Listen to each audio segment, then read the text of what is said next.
왜 일만 했는데 몸이 병드는 걸까? 사람은 기계가 아니기 때문에 아플 수도 있습니다. 이 사실을 부정할 수 있는 사람은 아마 없을 겁니다. 그런데 왜 아프게 될까요? 머리를 긁다가 여드름을 터뜨리거나 문지방에 발가락을 찧어버리거나 이렇게 아픈 건 부상과 아픔 사이의 인과관계가 명확해 왜 아픈지 너무 잘 알 수 있습니다. 그런데 매일 똑같이 출근하고 퇴근하고 별다른 일 없었는데 언제부턴가 기침이 나오고 두통이 생기고 손목이 아프고 어깨가 안 돌아갈 수도 있습니다. 이런 건 무엇 때문에 아픈 걸까요? 현대사회에서 사람이 아픈 이유는 대부분 일 때문입니다. 엄청난 금수저라서 평생 일하지 않고 살 수 있는 사람이 아니라면 대부분의 성인은 하루의 대부분을 직장에서 일하면서 보냅니다. 하루의 대부분을 일하면서 보내니까 아픈 것도 일 때문일 가능성이 큽니다. 회사나 일터에서 건강을 위협하는 것 중에는 눈에 잘 보이지 않는 위험도 있습니다. 눈에 보이지 않는 위험은 긴 시간에 걸쳐서 서서히 증상이 나타나기 때문에 특히 더 무섭습니다. 분명 일 때문에 아픈 것임에도 늙어서 그렇다, 담배 때문이다, 술 때문이다, 그냥 골병이 든 거다 등등 개인적인 생활 습관의 문제 때문이라고 착각하기 쉽습니다. 무거운 것을 많이 옮기거나 고정된 자세로 오래 일을 하다 보면 등 골격계 질환이 생기고 심하면 근육이 죽기도 합니다. 오랫동안 의자에 앉아 일을 하다 보면 목 디스크나 허리 디스크, 손목 터널 증후군 같은 병이 생기기 쉽습니다. 시끄러운 곳에서 오랫동안 일하면 난청이 생겨 청력에 이상이 생깁니다. 페인트, 접착제, 윤활제, 세척제, 락스 등등 다양한 화학 제품을 계속 다루다 보면 피부병, 메스꺼움, 기억력 감퇴 등의 증상이 생길 수 있고 심하면 암과 백혈병까지 걸릴 수도 있습니다. 이렇게 아픈 건 나중에 아픈 이유가 일 때문이라는 인과관계를 떠올리기 어렵고 일 때문에 아픈 것이라는 증거를 찾는 것도 힘듭니다.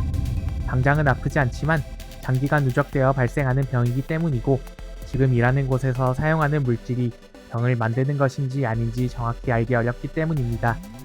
그래서 우리는 아픈 게 혹시 일 때문은 아닐까 하고 계속 의심을 해야 합니다.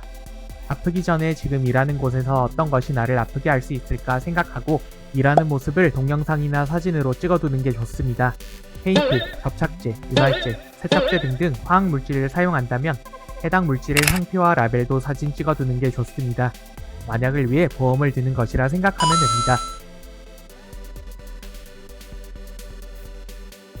만약 회사에서 화학 물질을 이용해 일을 한다면 MSDS, 물질안전보건자료라는 것을 꼭 확인합시다.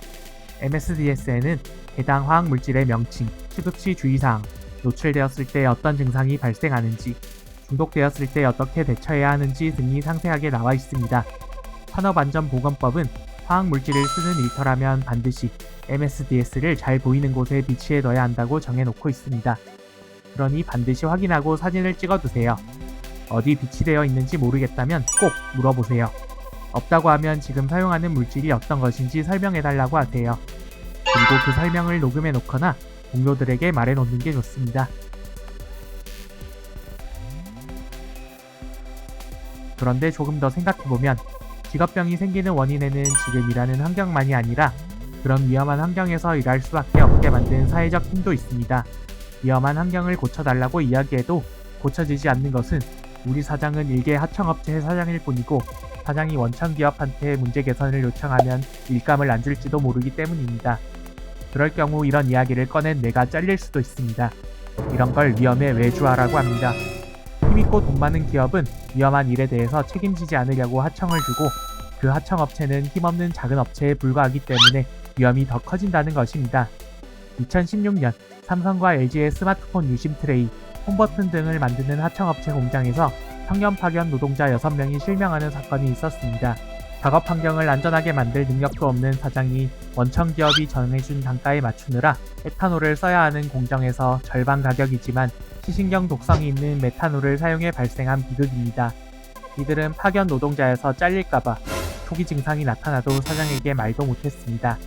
이처럼 일하는 사람의 생명과 건강을 위협하는 것은 눈에 보이는 것뿐만 아니라 위험의 외주화라는 사회의 구조적인 문제도 있습니다. 잊지 말고 기억합시다. 하나, 아픈 것은 일 때문이고 아프면 일 때문이라고 의심하자. 둘, 일 때문에 서서히 찾아오는 질병이 있으니 일하는 환경에 대해 증거를 잘 수집해두자. 셋, 하청의 하청처럼 위험을 외주화하는 구조가 진짜 문제.